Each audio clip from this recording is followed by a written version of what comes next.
You know that feeling when you check your bank account at the end of the month and you just sit there for a second?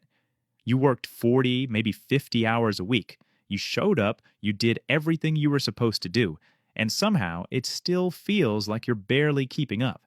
Meanwhile, you scroll through your feed and see people half your age talking about their third investment property or their passive income streams, and you can't help but wonder what you're missing. It's not jealousy exactly, it's more like confusion mixed with this quiet frustration that nobody really talks about. Why does working hard feel like it's not enough anymore? Here's the thing most people won't tell you: the game changed, but nobody sent out a memo. The rules your parents followed, the ones that said work hard, save money, and you'll be fine, those rules are still technically true, but they're playing out in a completely different world now. And that gap between effort and outcome, that's not a reflection of your work ethic. It's a reflection of how wealth actually works in the modern economy. Let me explain what I mean. When you think about wealth, your brain probably goes straight to income, how much you make per year. And that makes sense because that's what we're taught to focus on.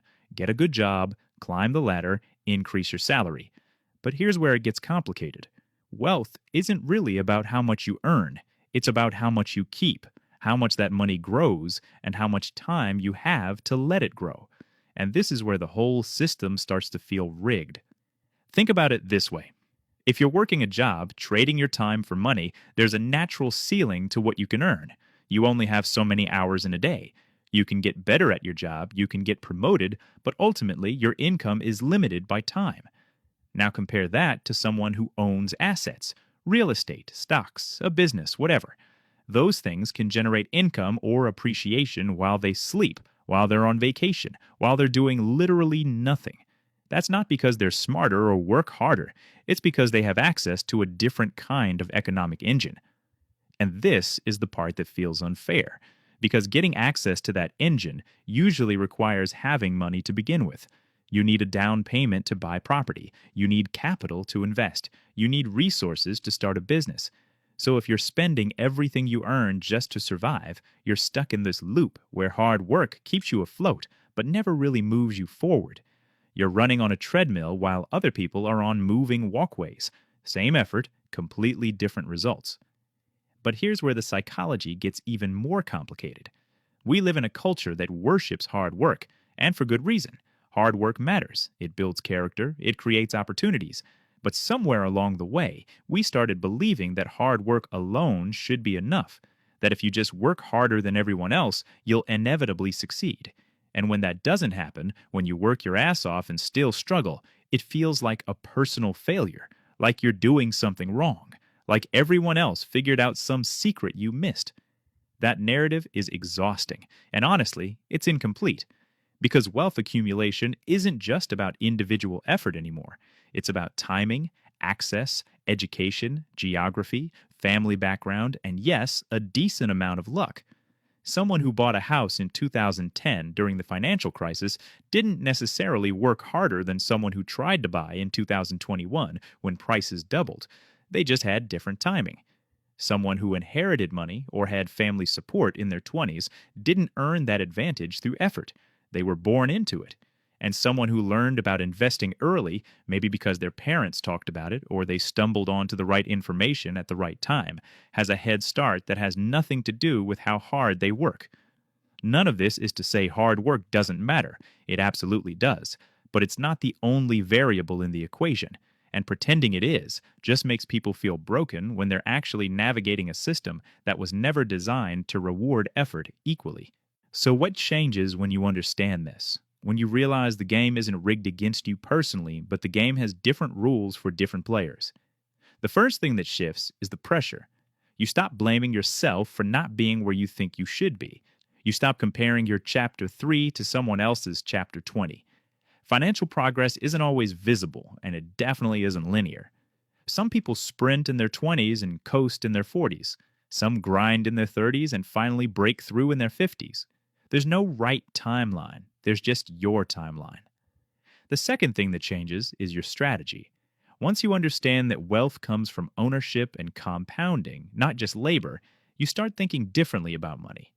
Instead of only asking, how can I earn more, you start asking, how can I make my money work for me, even in small ways? Maybe that means automating savings, so you're investing before you can spend it. Maybe it means learning about index funds or retirement accounts, boring stuff that compounds over decades. Maybe it means thinking long term instead of trying to get rich quick, because slow and steady beats dramatic and broke every time. Here's a practical way to think about this. Let's say you make $60,000 a year. After taxes, rent, food, insurance, and everything else, maybe you can save $500 a month. That might not feel like much. It might feel insignificant compared to people making six figures or buying rental properties. But here's the thing. If you invest that $500 a month consistently in a basic index fund averaging around 8% annual returns, in 30 years, you'll have over $700,000. Not because you became a financial genius, not because you worked 3 jobs, just because you understood consistency and compounding. Now, I'm not saying that solves everything. Life happens, emergencies happen, medical bills, car repairs, family obligations, I get it. But the mindset shift is realizing wealth isn't about one big break. It's about small, boring, consistent actions that most people ignore because they don't feel impressive in the moment. It's about playing a different game entirely, one where patience beats hustle, where ownership beats labor, where understanding systems beats out working everyone else. This doesn't mean you stop working hard. It means you work smart too, recognizing that your energy is finite and your time is the most valuable thing you have. So instead of trading more hours for more dollars, you start thinking about leverage. How can you create value once and get paid multiple times? How can you build skills that increase your income without increasing your hours? How can you position yourself in industries or roles where growth is exponential, not linear? This also means being honest about what wealth actually provides. It's not happiness, it's not fulfillment, it's not purpose. What wealth provides is options. The option to say no to things that drain you. The option to take risks without gambling your survival. The option to help people you care about. The option to live without constant financial anxiety. That's what you're really building toward. Not some fantasy lifestyle, just peace of mind and freedom of choice. Here's what nobody tells you when you're starting out. Wealth feels unfair because it is unfair. The system rewards capital more than labor. It rewards early advantages. It rewards access to information and opportunities that aren't evenly distributed. But understanding that isn't depressing, it's actually liberating. Because once you stop expecting the system to be fair, you can start navigating it strategically. You can stop feeling like a failure for not being rich yet. You can stop comparing your behind the scenes to everyone else's highlight reel. You can start focusing on what you can control. And what you can control is this: your mindset, your habits, your learning, and your consistency. You can control whether you invest in yourself, whether you seek out knowledge, whether you make decisions based on long-term thinking instead of short-term relief. You can control whether you beat yourself up or give yourself credit for showing up every day. You can control whether you let the unfairness paralyze you or motivate you to play a smarter game. So if you're feeling frustrated because you work hard and it doesn't seem like enough, I want you to hear this.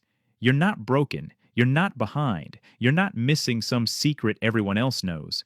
You're just playing a game where the scoreboard doesn't always reflect effort.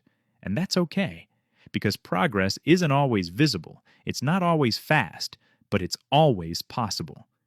Keep showing up. Keep learning. Keep building, even when it feels slow. Because the person who understands systems and plays the wrong game will always outlast the person who burns out chasing quick wins. Wealth isn't about working harder than everyone else. It's about working smarter, thinking longer, and refusing to give up just because the results aren't immediate. You're doing better than you think, and the fact that you're here trying to understand this stuff means you're already ahead of most people who never question the system at all.